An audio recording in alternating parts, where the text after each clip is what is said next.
জিজ্ঞেস করবো না, কথাবার্তা স্ট্রেট ফরওয়ার্ডলি সত্য কথা বলে দিবেন। যদি আবার পেঁচায় পেঁচায় আপনার কাছে উত্তর পাওয়া এবার যদি পেছান তাহলে কিন্তু আমার কিন্তু কঠিন হবে। আচ্ছা, এই ফ্ল্যাশটা একটু ভালো করে ধরেন। হ্যাঁ, এই গ্রামের নাম কি আপনাদের? মাইজেল, ফরিদপুর পশ্চিম মাইজাল।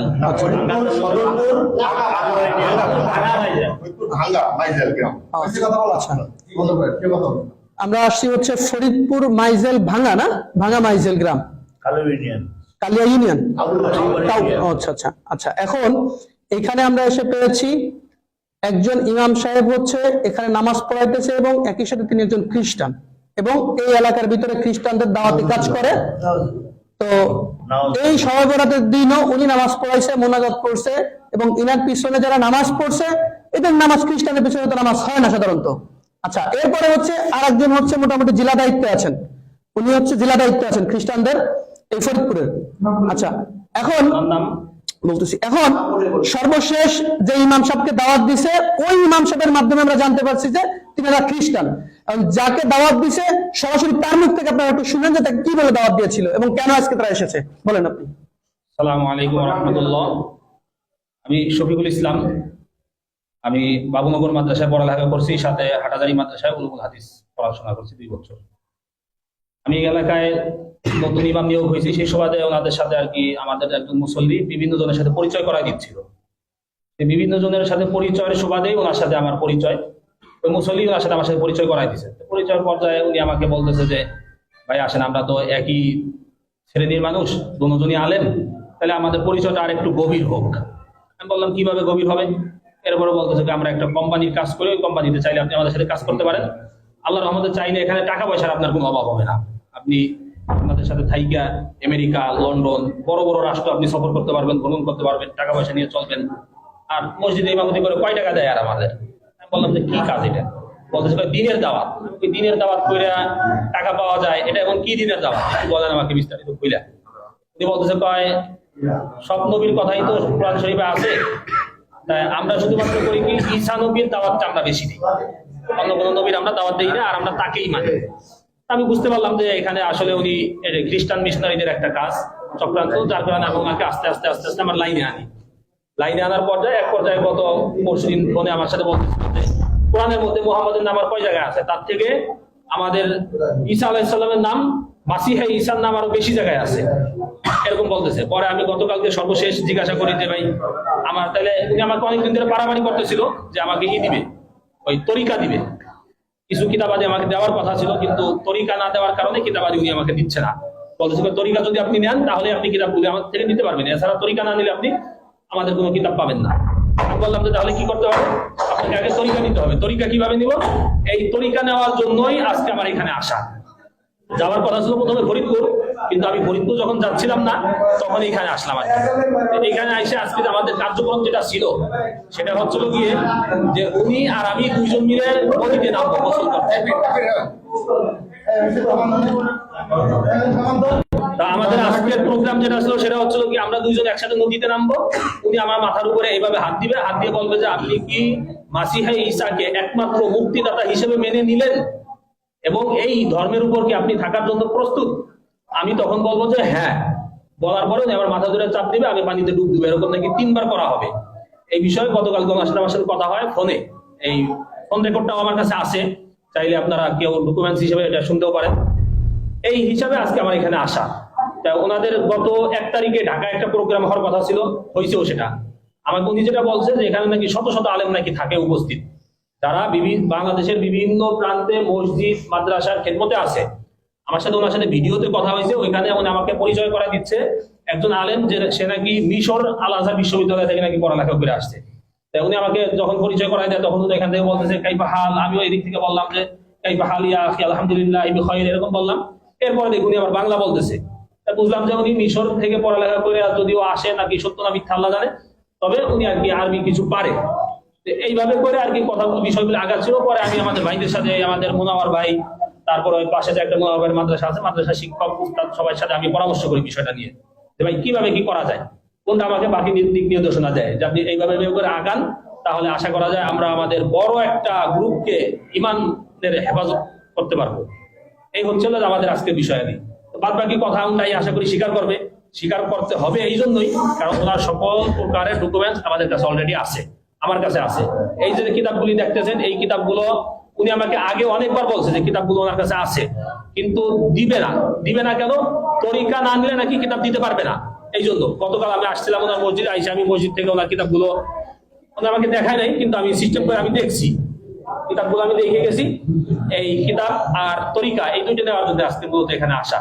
তো আমি আপনাদের কাছে আবেদন করবো যে টাকা, হ্যাঁ কিছু টাকাও দেওয়ার কথা ছিল। আমার সাথে ওনাদের একজন আছে, আলেম আছে, যে কুমিল্লা আছে, মুফতি আকিদুল ইসলাম, কুমিল্লা দাউদকান্দিতে আছে, একটা মসজিদের ইমামতি করে, সাথে একটা দাখিল মাদ্রাসা উনি শিক্ষকতা করে।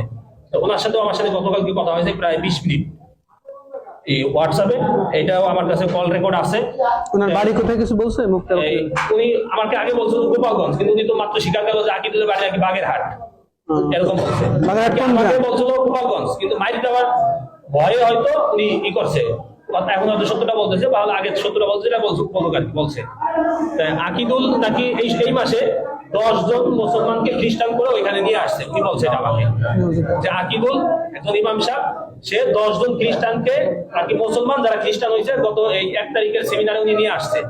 সেমিনারে আমার যাওয়ার কথা ছিল, কিভাবে যাইতে হবে, কিভাবে মসজিদ থেকে ইমাম, হ্যাঁ সেও একজন দাউদকান্দি একজন ইমাম, তারা ইমাম কিনা এই ব্যাপারে আমি এটা জিজ্ঞাসা করি রে, এটা আচ্ছা আচ্ছা। এখন হলো এই ভদ্রলোক হলো খ্রিস্টান হয়েছে, এবং ইনি শুধু খ্রিস্টান না, এনার তো আসলে এক পা অলরেডি কবরে চলেই গেছে। তো ইনি এখন এই গ্রামে দাওয়াতি কাজ করে, এই মসজিদের ইমাম সাহেব, এবং এই অঞ্চলে উনি খ্রিস্টানদের দাওয়াতি কাজ করেন। এখন আপনার নাম হলো, আপনার নামটা বলেন। হাবিবুল্লাহ বাহারি। আচ্ছা, প্রথমে পরিচয় দিয়েছিলেন কি? মাওলানা মুফতি হাবিবুল্লাহ বাহারি।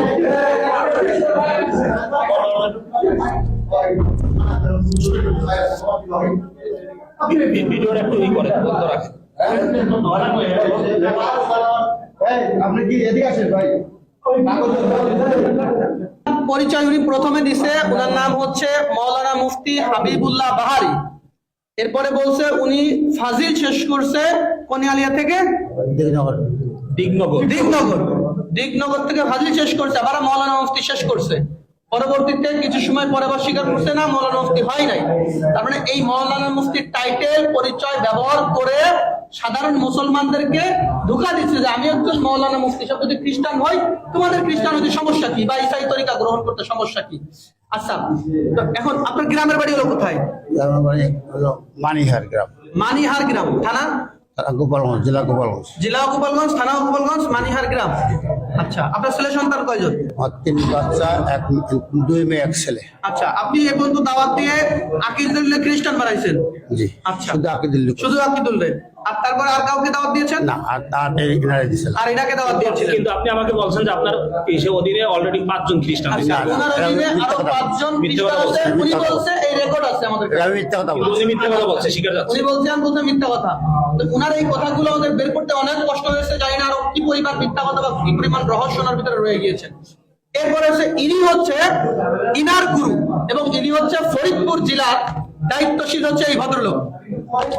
এখন ক্যামেরার দিকে তাকান। আচ্ছা, আপনার নাম হচ্ছে কি? আমার নাম সরোয়ার। মাওলানা মুফতি সরোয়ার। জোরে বলেন, মাওলানা মুফতি সরোয়ার। জি, মাওলানা আচ্ছা, মুফতি সরোয়ার। মাওলানা মুফতি সরোয়ার। আপনার গ্রাম? আমার গ্রাম বাঁশবেড়িয়া, চন্দনিয়া, টঙ্গিপাড়া থানা, গোপালগঞ্জ। দুইজনই গোপালগঞ্জের মানুষ? জি। আচ্ছা আচ্ছা, এখন আপনারা দুজনেই হচ্ছে এখন রাইট নাও খ্রিস্টান, তাই তো? আচ্ছা, আপনি হচ্ছেন একজন বক্তা একই সাথে, তাই না? আপনি বলছিলেন উনি মোটামুটি অত্র অঞ্চলের মোটামুটি একজন জনপ্রিয় বক্তা, এবং একই সাথে খ্রিস্টান ধর্ম প্রচারক। এবং উনার কাছ থেকে কতজন এবং তুই নিশ্চয় কি বলছিল আপনাকে? আচ্ছা, উনি দাওয়াত দিয়েছিলেন। আচ্ছা, আমি জিজ্ঞাসা করছি যে আপনি কতদিন ধরে এখানে আসছেন, এই ধর্মে দীক্ষিত হয়েছেন? উনি বলছেন যে 1 বছর। 1 বছর।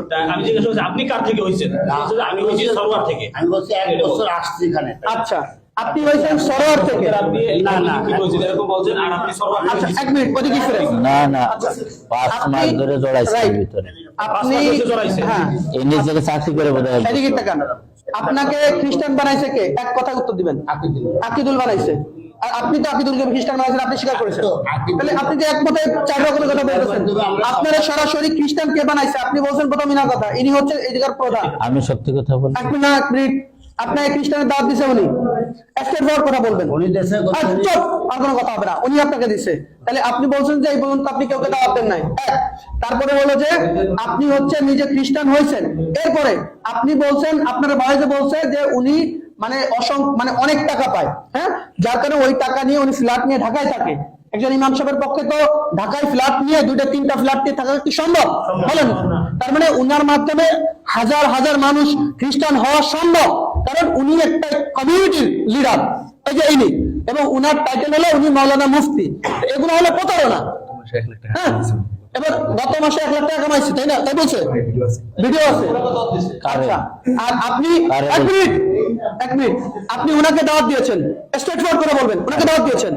তো অনেক আগে। জি দাওয়াত দিয়েছেন? জি। ওকে, আপনি বলছেন যে আপনি কারো দাওয়াত দেন নাই।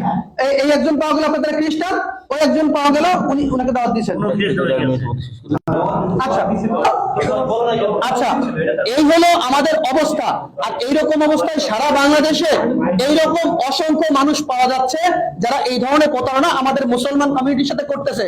ওনারা দুজনে খ্রিস্টান, অথচ ওনারা টুপি দাঁড়িয়ে এখনো ওনাদের লিপস্টিক আছে। তার মানে এটা হলো মূলত আমাদের সাথে প্রতারণা, সাধারণ মুসলমানদের সাথে প্রতারণা। এইভাবে এই দেশটাকে তিলে তিলে এই খ্রিস্টানরা দখল করে ফেলতেছে।